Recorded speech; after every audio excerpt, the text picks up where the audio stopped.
following show contains adult content. It's not our intent to offend anyone, but we want to inform you that if you are a child under the age of 18 or get offended easily, this next show may not be for you. The content, opinions, and subject matter of these shows are solely the choice of your show hosts and their guests, and not those of the Entertainment Network or any affiliated stations. Any comments or inquiries should be directed to those show hosts. Thank you for listening.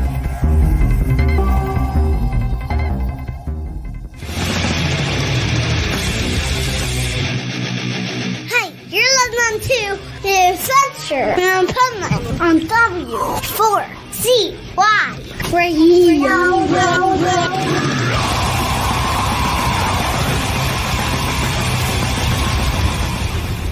Wake up, America! It's time for the Adventures of Pipeman on W4CY.com, West Palm Beach's #1 internet radio station. Here's your host, the Pipeman. Yo, here we are. Wednesday, the Adventures of Pipeman right here on W4CY Radio. And I'm very excited this week because A, we had a cool show that we had to cover last weekend. B, I'm leaving early tomorrow morning to go on the PipemanRadio tour. But most importantly, because of our guest today, because she is, in my opinion, an absolute badass that I'm in awe of, but we'll talk about that in a second. First, I want to bring on our pipe nuts. So let's bring from Louisiana in the bayous, the Rebel Meddler. What's up, Rebel? Hello, everybody. So, Rebel, not much. Did you do any lynchings over the weekend? Should I have? I don't know. Am I behind on my quota or something? I saw one of your last TikToks, by the way, and that whatever filter you were using, that filter made you look just like the voiceovers you do. So if that's what you were going for, it was perfect. Wait, which filter was that? I don't recall that one. I like to play with the filters sometimes on TikTok just because they're there. Well, that's what they're there for. Speaking of filters, let's bring Juan on because he's the one that's going to keep you in line. He's our show filter for you. There you go. Okay. and look at this. Uh-oh. Look, Rebel. Are you looking at the screen? You have a fan talking to you. Will you please pay attention to the show? Thank you, guys. Well, if I could see the screen, that's why I had to look. Hi, thank you. All right, so, Juan, what do you have to tell us about your shenanigans over the weekend? My life is pretty boring as always, so there were no shenanigans, just lots of rest, lots of family time. I enjoyed it. Rebel, what is wrong with this younger generation nowadays? They all act like they're 80 and we act like we're 20. I mean, seriously, my youngest daughter, she's even proud of the fact that her style is like of a grandma. And she definitely is. She's like a total, like, go to bed at 8 o'clock, 9 o'clock, stay home, I think it's because that this new younger generation, they did way more partying as teenagers as us, that they burnt themselves out a lot quicker. That's what I think happened. Oh, I don't know about all of that because I know how much stuff I did when I was a teenager. It's nothing compared to what they do today. It's ridiculous, actually. That we're going to have to do another show about that because I'm telling you right now, these kids today, they consume things in their mouth. They don't even think about it. Like, at least you thought about it for a second before you put poison in your mouth or in your lungs. They don't even think about it. It's like now they're calling it a challenge, and they go on social media and do it just to go viral. Yeah. And let me ask you a question, Rebel. Did you ever eat a Tide Pod? Proof. No. There's my proof. God, why would you? But that's my proof. We didn't eat Tide Pods, but this generation does. Okay. So listen, they have no lines. Okay. So we're going to focus on our generation instead because I have a phenomenal guest today. And I love what she's all about. And so Pipe Man's going to be a little under wraps today. It's going to be more like Dean because Pipe Man's not allowed to do the women empowerment stuff. Only Dean. So, but I am in awe of her because she is a champion in so many ways. But our guest, she went from, because of MS, basically being in a wheelchair to at 60 years old being a weightlifting champion. Wow. Okay. So now, Rebel, anytime you give me excuses in the future of why you can't do your job, I'm going to use this as the example of why there are no excuses. He acts like I give excuses. So I also want to say that sometimes when I have guests and I don't want to butcher their name, I'll research other interviews, and not for the interview, only for one part of the interview, the beginning, to make sure I pronounce it properly. So, and so if I pronounce her name wrong right now, it's because every other interview I checked out, this is how it was pronounced. And, I like to be funny about nobody wants to mess up a name. And you never know. Like, how do you know how I want my name sound? You may say Dean, but I may identify as Dean. Deanne. No, not that. That wouldn't be me. But anyway, let's bring her on the show. Stop the shenanigans. Get a little serious, but not too serious. But really, she is so empowering that I think everybody watching and listening, male or female, is gonna get an aha moment. So let's welcome to the show, Kim Rahir. Hi there. That was perfect. That's exactly how my name is pronounced. Look at that. See? Good research. I want to apologize to Rebel right away because if my story is going to get waved in your face every time you want to, not do something for Dean in the future, I'm totally, not the reason. I don't want to be that. Oh, well, thank you. Thank you. It's So- okay, but you are inspiring to everybody. Just the little bit that I know about you. I can't wait to learn more. Yeah, Thanks. let's go all the way to the beginning. So, Kim, what's your story? Well, I was a journalist. I had 3 kids, and we were like foreign correspondents, my husband and I. So we were traveling all the time, moving every 4 years, dragging the 3 kids along.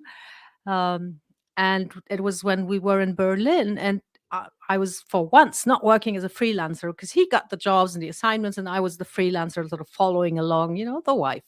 And for once I had a job too. And I thought, wow, this is amazing. I've made it. I have a good career, 3 kids, great family. You can really have it all. And then when I was picking up my kids from school one day, I realized that I was seeing double. I mean, it's so hard to describe, but the cars parked in the street, there were 2 of them. And I knew something was wrong. You can sort of, if you have a bit of a backache, you go to bed and think, oh, it's going to be gone tomorrow. You see double, there's something going on in the brain. So went to a hospital and was to spend 6 weeks there. They were looking for what was happening. After 3 weeks, I was paralyzed from the hips downwards. I couldn't wiggle a toe. My kids were pretty small, and I was out from one day to the next. And those were really dark days, actually, because they didn't really know what I had because my symptoms were all over the place. They have all kinds of syndromes. They were pretty certain it was autoimmune. But, for one syndrome, you have the eyes, and the other syndrome, you have the paralysis. And because I had it all over the place, they didn't know what to call this. And you find yourself at some point thinking, please give me a diagnosis. Please say it's herpes. Please say it's this. But, you're sort of wanting it to be something.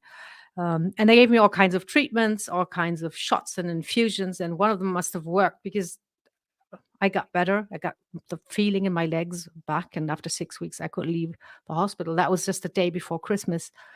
I was in a wheelchair. And that was the very first sort of big lesson, I had been out of it from one day to the next. It was Christmas. There was a tree, there were presents, there was food, everything had been prepared, and I hadn't done any of it. So Mm. all the women out there who think that the world's going to come to an end when they don't do everything, it's not true. The world keeps on turning. And I think if you look at it in the right way, it's liberating because you don't have to do everything. You can take a break sometimes. And maybe if you take a break on time, you don't have something as drastic happen to you as I had. I got more treatment. I learned to walk again. I felt better. I was told that this was a one-off. It's called a Guillain-Barré, named after 2 French doctors who discovered it. It was a one-off. It wouldn't come back. And I was happy. I was given a second shot at life, and I was not going to mess that up. And it took about a year. Then I felt my left hand going numb, and I knew from the sensation that something was wrong. And this time they said it was an attack of the immune system on the white matter in the nerves, and that this was MS. And I thought that was like a really low blow after what I had been through. And I had to accept lifelong treatment, even though I fought with the doctor, which he was not used to. Someone talking back, someone asking questions. He was just writing this prescription, wanted to send me on my way. And I said, hang on, can we talk about this?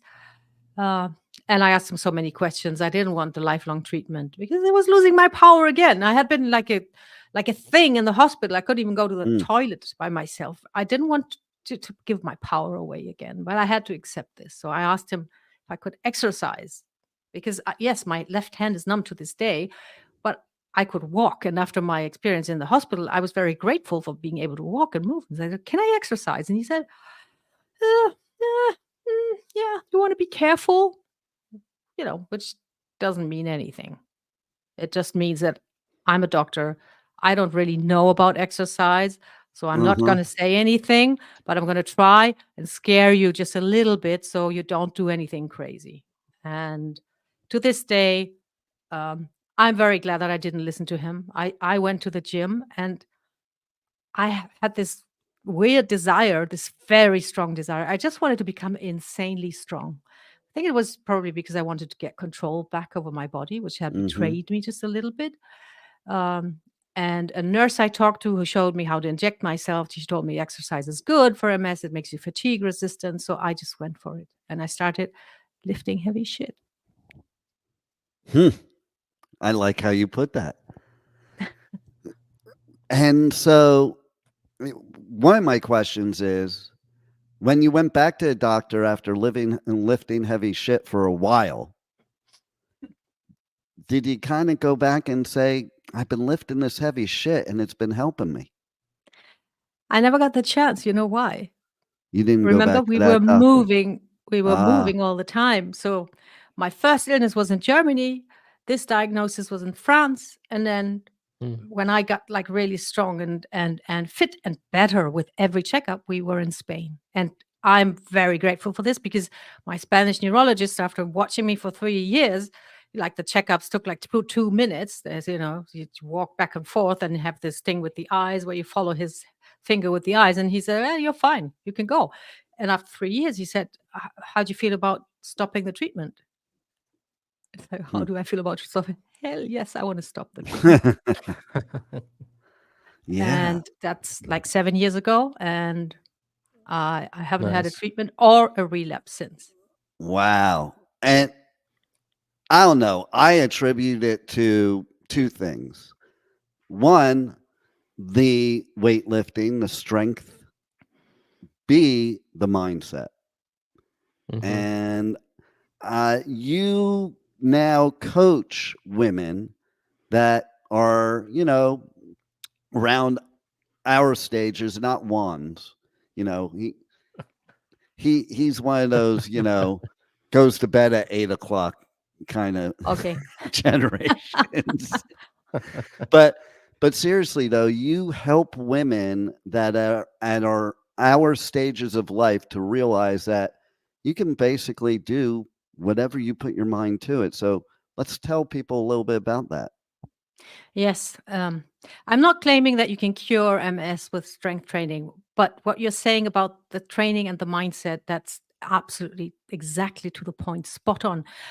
What most people don't realize is that the training helps you improve the mindset. Mm, It is so beneficial for mental health. It's so hard to describe that it works so fast. You walk out of the gym and you feel better. You're confident. You carry yourself differently, like literally. And I think it gave me so much confidence and optimism that it was like, helping each other along, the physical and the mental. And it's something that we love these ideas of mind over matter, right? We hmm have this mindset and we're so strong and we believe Yep. something and then we get it done. I think there's also a lot of merit in matter over mind. So you mm, do things and you create the mindset by doing it, by going into the gym and lifting, you become the person who lifts.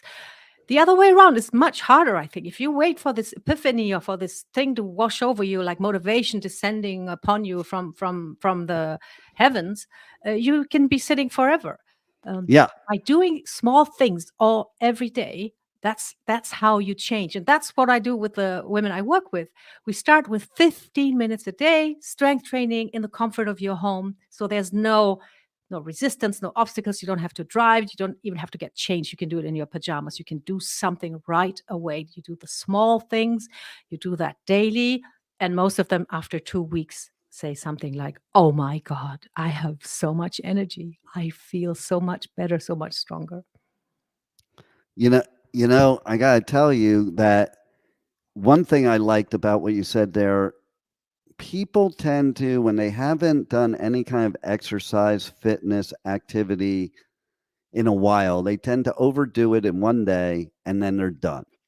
You have to start off slow. I've been guilty of it myself as well. We all are, because we just want to go straight from A to Z, but you got to go through all the letters in between for sure. And you know what you're talking about, like Tony Robbins always talks about, motion creates emotion. And Jim Rohn, his mentor, used to say, people don't understand what the power of the positive mind is and positive thinking. It's not sitting there, and he used to say this, it's not sitting there and saying, there's no weeds in my garden, and just sitting there and saying, there are no weeds, there are no weeds. He says, the weeds will eat your garden. Okay. You have to get down on your hands and knees and pull those weeds.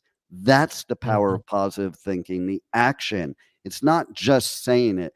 I think that's a big fallacy that people think a lot of times is, oh, you just say these things in your mind. No, you have to take action. You can't just say it. But they both feed off of each other. To your point, it goes both ways and they feed off of each other. And when you actually do something, it does give you that sense of accomplishment. It does give you that sense of confidence. And everybody also does have certain things that make them feel a certain way. And I say they should go for it, because if it makes you feel better, that's all that matters. Too many people nowadays are concerned what everybody else thinks, especially with social media, the internet. Yep. You know what? At the end of the day, the only person you should care about what they think is you when you look in the mirror. And I think that's something that you help people, especially women in our stage of life, to do. Am I right? Absolutely. And there's another thing to what you mentioned, about sitting there thinking, the weeds in my garden are going to go away. Um, Very often, when we're not doing what we think we should be doing, or when we're feeling out of sorts, or when we're feeling inadequate, or, say you've gained a few pounds and you think, oh my God, we tend to think there's something wrong with us, with our character. We have no discipline, we have no self-control, and somehow we want to wait for this thing to happen, where one morning we wake up and we say, oh, I'm going to do it today because today I'm in the mood, or whatever it is. And I see all those things, and that's why I always start small with my clients, with small actions. I think most of these things are skills.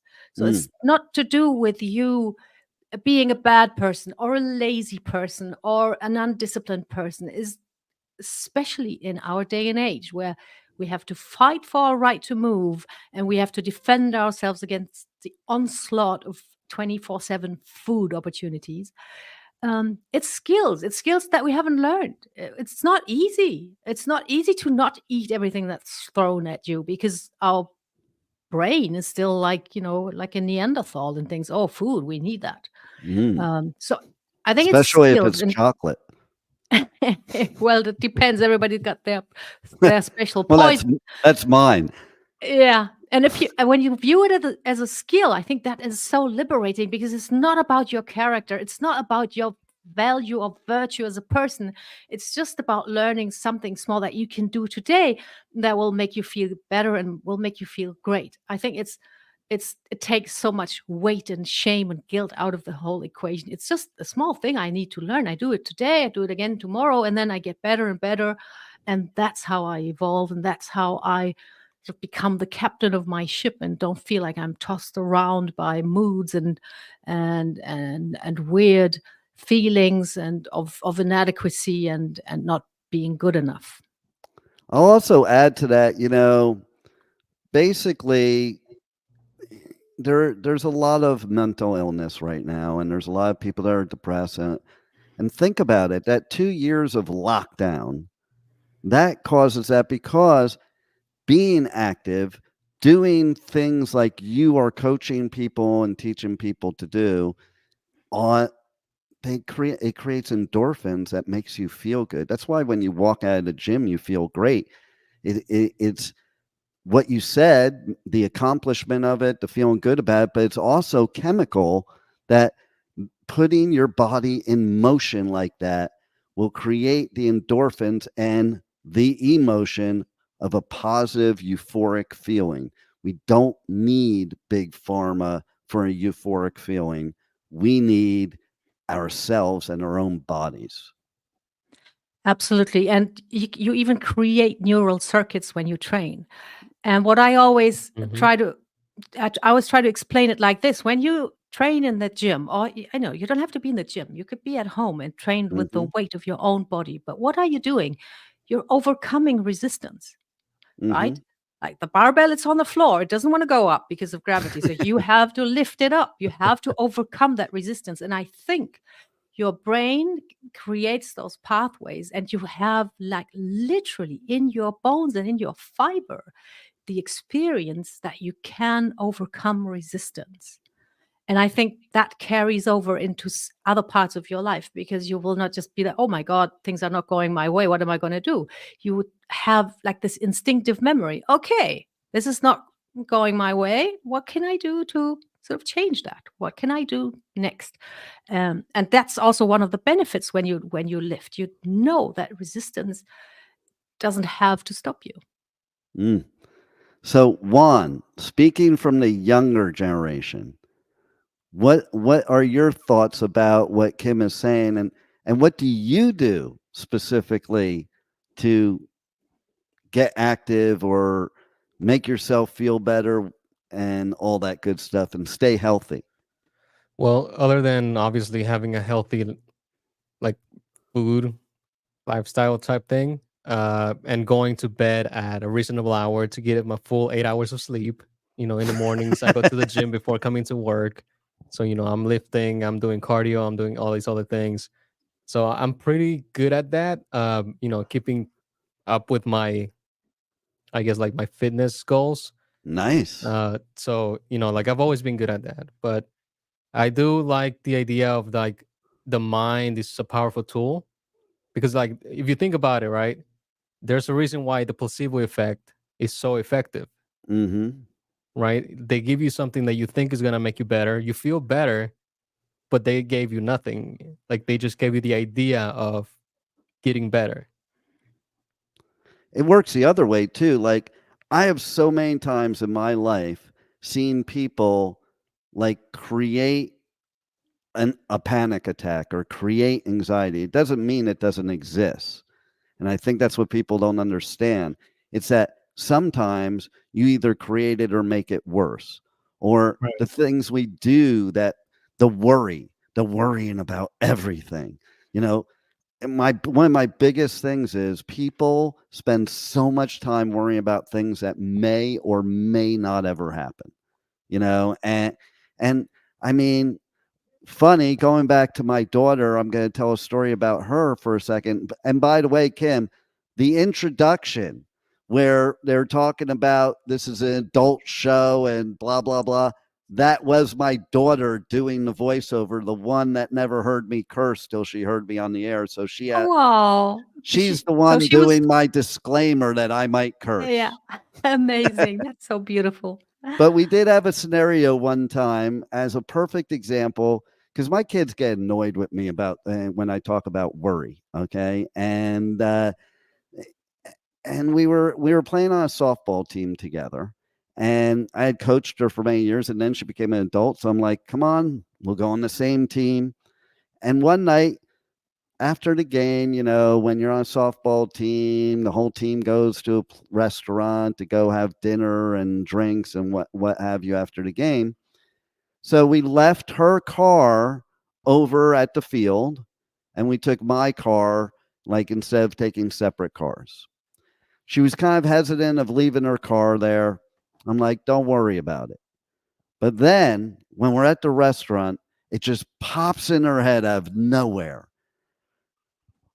Oh my God, we have to leave because they're going to lock my car in, and I'm not going to be able to get it, and it's going to be stuck there all night. And she just goes into that spiral. As you can imagine, there's more to it. And it's just, and I just said to her, I'm like, well, if it's locked up right now, going there is not going to change that. Okay. Second of all, don't worry about it. We'll figure something out. I'm sure there'll be a solution. And at the end of the day, I don't think your car is going to be locked up. You're worrying about something that you don't even know happened, you know? Mm-hmm. And I'm like, don't worry about it. No, blah, blah, blah, blah. No, da, da, da, da. And I was like, I'm telling you, either way, it doesn't matter. Just enjoy yourself, because what's going to end up happening is we'll leave. We'll both be upset. We'll get back there. Your car will be fine. You'll drive away and you'll go home, and we'll have missed out on this time. And so begrudgingly, she stayed, but, you know, was worrying the whole time. And what happened after dinner? We got back there. The gate was open. She got in her car and she drove home. Yeah, worrying about stuff that hasn't even happened. I think it's a perfect recipe for being unhappy. I Mm-hmm. also think because every emotion has like a chemical effect in your Mm-hmm. body, and I think some people are kind of worry junkies because it Yeah. creates Yeah. adrenaline, it creates cortisol, and once you get used to a certain level of those in your blood, when you don't feel them, you think something is missing, or maybe you get worried because you think, oh, if I'm not worried, maybe I'm sort of being oblivious and danger is lurking somewhere and I'm not worried enough. And you become like really a worry junkie and need that level of those chemicals in your body to feel normal, just normal. And I think it keeps you from enjoying life, and it also impairs your judgment. I'm pretty certain. Absolutely. So, Kim, how do people get a hold of you, connect with you? Give them all your details of every way they can reach out to you, and what kind of things that you can offer for them. Yeah, so you can go to my website, which is kimrahir.com. So it's just my name with .com. And the first thing that you can do on there is take a free health and strength assessment. It's about what you said before. You know, we want to go from A to Z. When we have some mileage in our joints, we're not like 20 anymore, and we want to start training and working out, we need to know where we are. I'm Everybody has a certainly different. not 20 anymore. I'm 26 this Yeah. year. I'm 26 So, this year. your mobility, your strength, and how are you coping in everyday life? I have a free assessment on there that you can take so you know what your starting point is. And, when you fill that in, I will give you some pointers on what you can actually start doing right now. What will be the right way to act for you? You can also book a call with me there if you would like me, to build a nice training and eating program for you to become super awesome. And you can follow me with my name too on Instagram and on Facebook. And I share a lot of stuff there about mindset, muscle, and my own weightlifting adventures too. Ooh. What's your favorite weightlifting story? Oh, my favorite weightlifting story is it's happened like twice, I think. When you go out on that platform and you lift, you have 3 attempts for each lift. Olympic weightlifting is two lifts. One is the snatch, you lift the bar overhead in one go, and the other one is a clean and jerk. So you put the bar on the shoulders first, and then you lift it overhead from there. And I remember twice when I had failed the first 2 snatches. So there's just 1 attempt left, and the pressure is, Mhm. immense. You don't want to bomb, do you? I mean, it happens to people, and even in the Olympics now, I saw like the best weightlifters in the world, and they were bombing. Mm. So when I managed after 2 failed lifts to reset, go out there and make the last lift, for me, no matter what the end result of the competition, for me that is such a huge, huge win, because it's this idea of forget what happened, forget what's going to happen. It's just now, here and now. Reset, refocus, and only this very moment counts. Nothing else counts. When I manage to do that in such a high pressure environment, I'm always quite proud of myself. Nice. I love that. And what would you say would be one of your greatest stories about somebody you've worked with? Oh, it's my very favorite story is actually a lady who's now 71. She came to me when she was 68, I think, and she was miserable because she was in pain all the time. She felt stiff. She got out of bed with a cane, with a stick in the morning because she couldn't get up. And we started very gently with my method, 15 minutes a day. And yes, it took about a year, but after a year, she had lost 25 pounds and she went horseback riding. Wow. And she shared photos of her on horseback in a beautiful English countryside landscape. And that always moves my heart so much, because she really, she says, I feel like myself again. You gave me my life back. It was her dream to go horseback riding again when she joined me. And it was, like totally unimaginable. But she was very Wow. consistent, and she kept showing up, and she got there. And this is one of my absolute favorite stories. Wow, that is pretty cool. That's very cool. So, Rebel, what do you people in Louisiana do to stay healthy? Um, we eat. I don't know. I've seen the food you guys have there. I wouldn't call that healthy. Well, Like I eat healthy, and we have this place called Voodoo Bayou down the street from us here, Mhm. and it is Louisiana Cajun. There's not one thing I can find in that menu that won't kill me. well, you just have to watch what you do. I live in the most amazing place to eat. So it's aside from its architecture, eating is the thing. So, what is the healthiest thing that you eat, Rebel? Me? Yeah, Please. you. You act like I eat healthy. Do you see me? Really? Well, No. Broccoli. Corn. I don't know. Broccoli, corn.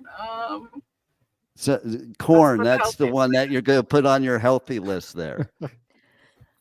She's starting to describe like a broil, like a seafood broil. Well, it's a plant.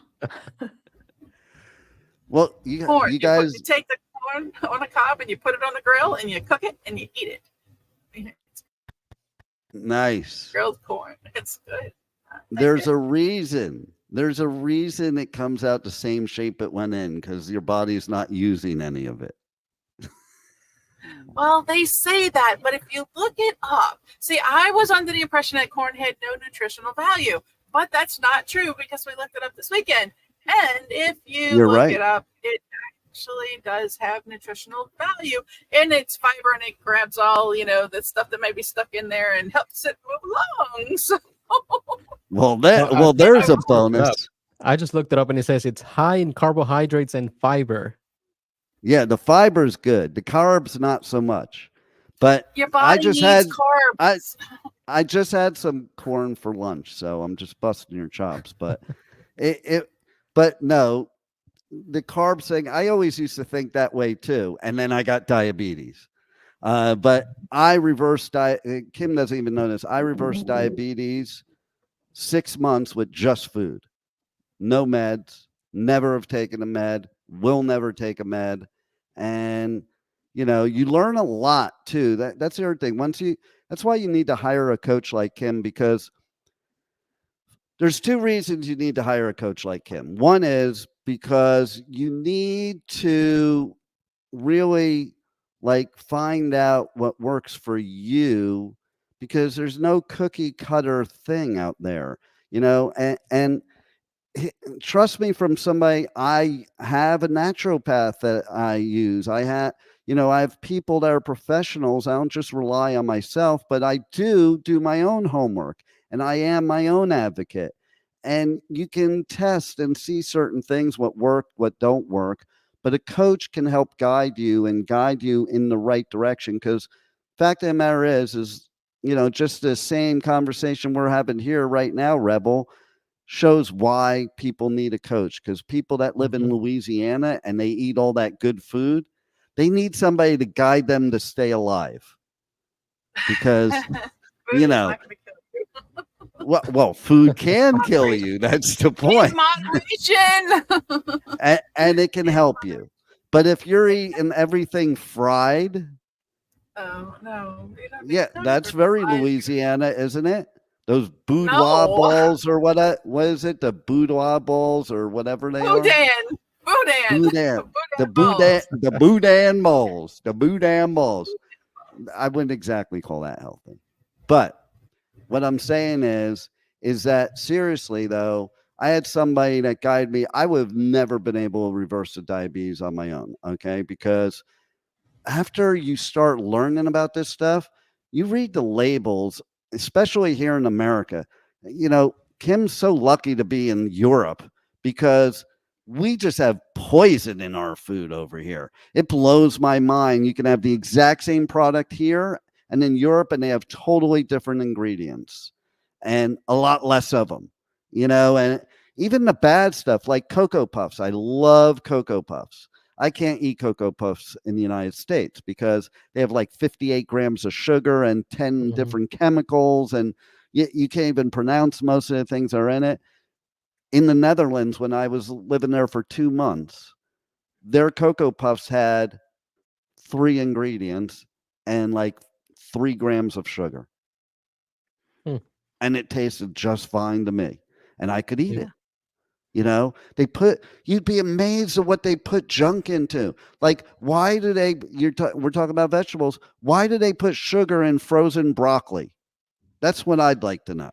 Because it causes a reaction in your gut, and it makes your brain want more of it. That's why they put sugar into savory food. You don't even taste it, but your brain reacts. So it's really so engineered, and it appeals to, the basic reactions that we've had for thousands and thousands of years, because they helped us survive. They helped us eat energy dense food.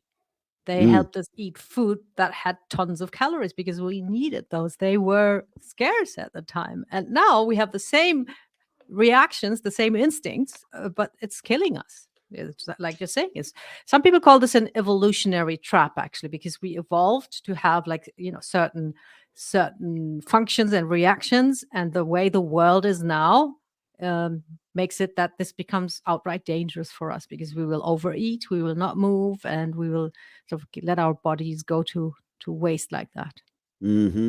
And, listen, I believe that if people have somebody like you that can guide them, that they can live a much better life. Because listen, I don't eat the way I do now because I want to live longer.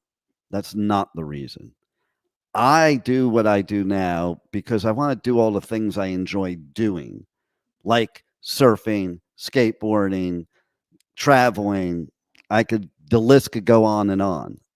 And so to me, it's about quality of life. And if people start thinking that way, because I'm not really scared of death, I'm scared of living a death, and listen, I've had a couple things, as we all know. And my thing is, you know what?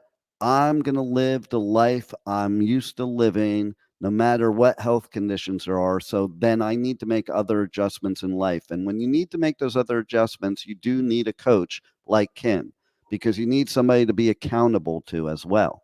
And so, because that makes you accountable and you to continue. And I just find it, even like if I go to a gym and I use a trainer, I think it's much easier. I think it's much easier when somebody's sitting there, and even the thought of, for somebody like me, let's say they say do 10 reps. Well, I'm going to do 10 reps because they told me to do it, and I'm going to make sure I achieve that goal. But if it was just me there, I might at the 5th rep be like, okay, that was enough. I don't want to do another one, Yeah. But I would be worried if I had a coach that how they would think about it. So I would just do the 10. There's just so many reasons that it is always beneficial to have a coach. And like I was saying before, let's talk about the negative thing.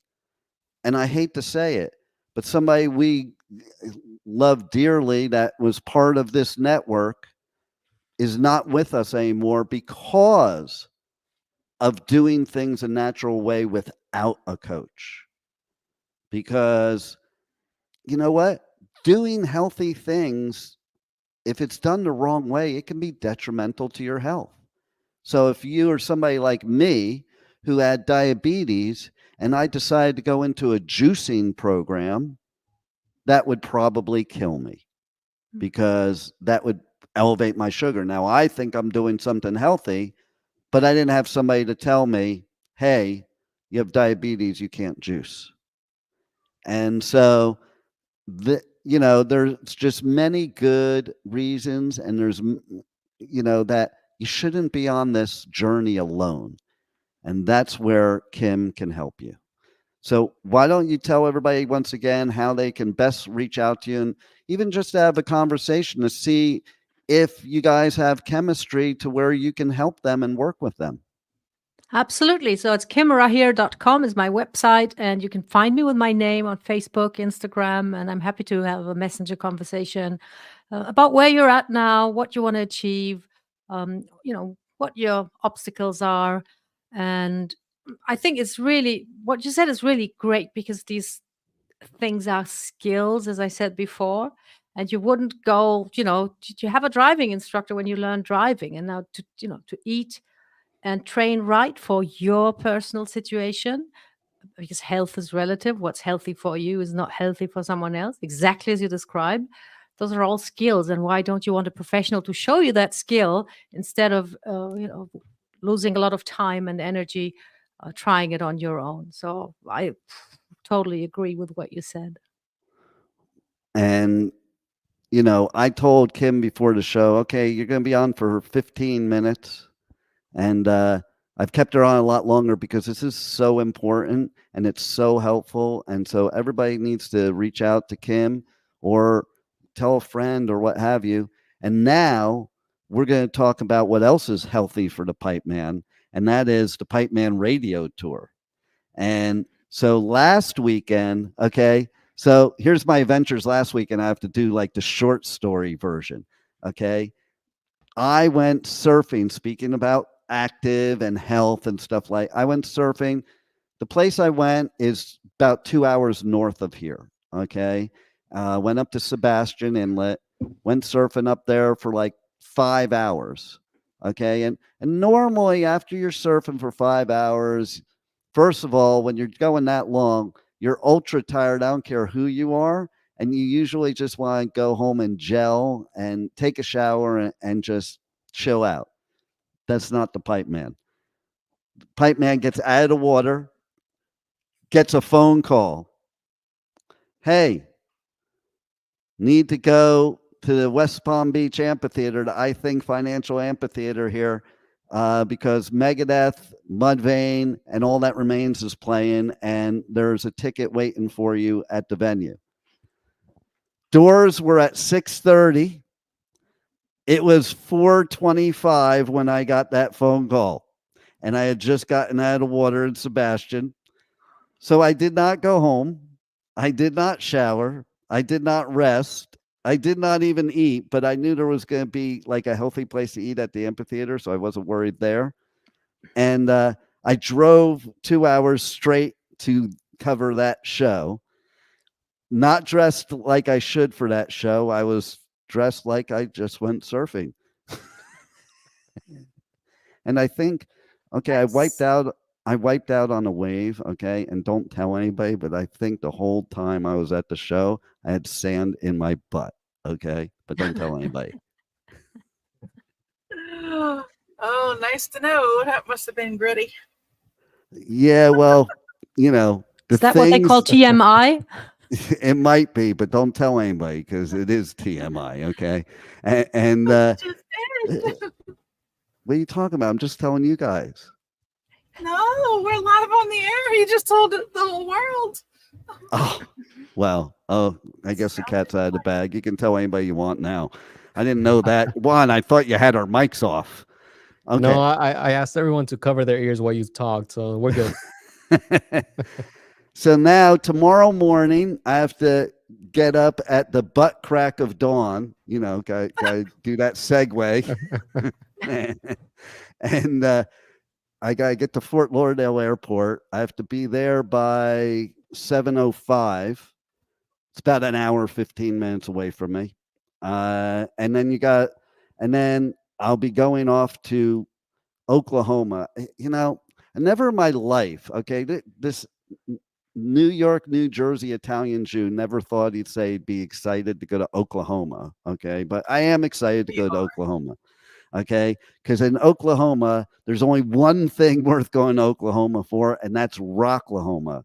Rocklahoma! Yeah, and Juan, can you cue up the commercial, please? Because guess what? Sure. I have 2 more passes for Rocklahoma that just surprisingly appeared today. And so anybody that contacts me on my socials, PipemanRadio, anywhere, you contact me, direct message me, I'll meet you at the venue and personally hand you the 2 winning wristbands. Okay. Here's what you have to do when you direct message me. You must direct message me the name of my guest today. And that's how you're entered to win. Okay. With the correct spelling. With the correct spelling, yes, to prove that you were actually watching the show and not. That's a high bar. I know, right? So you don't have to pronounce it, though. That's cool. Just the spelling. Okay, Juan, roll it. Rocklahoma.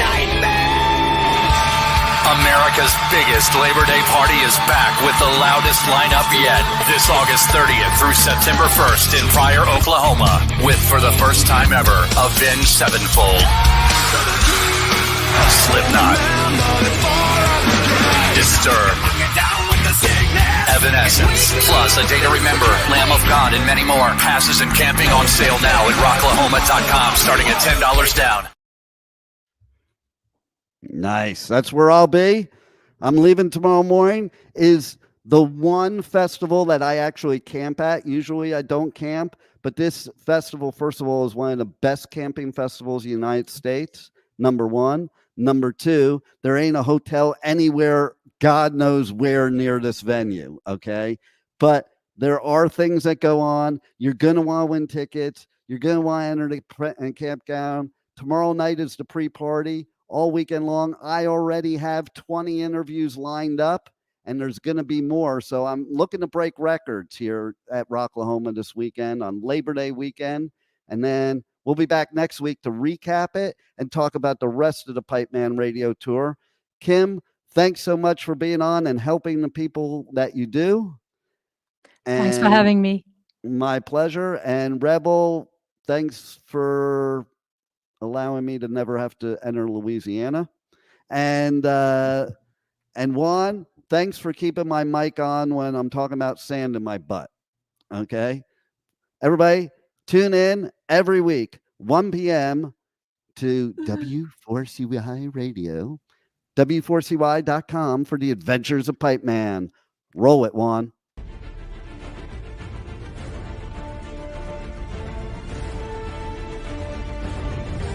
Thank you for listening to the Adventures of Pipeman on W4CY Radio.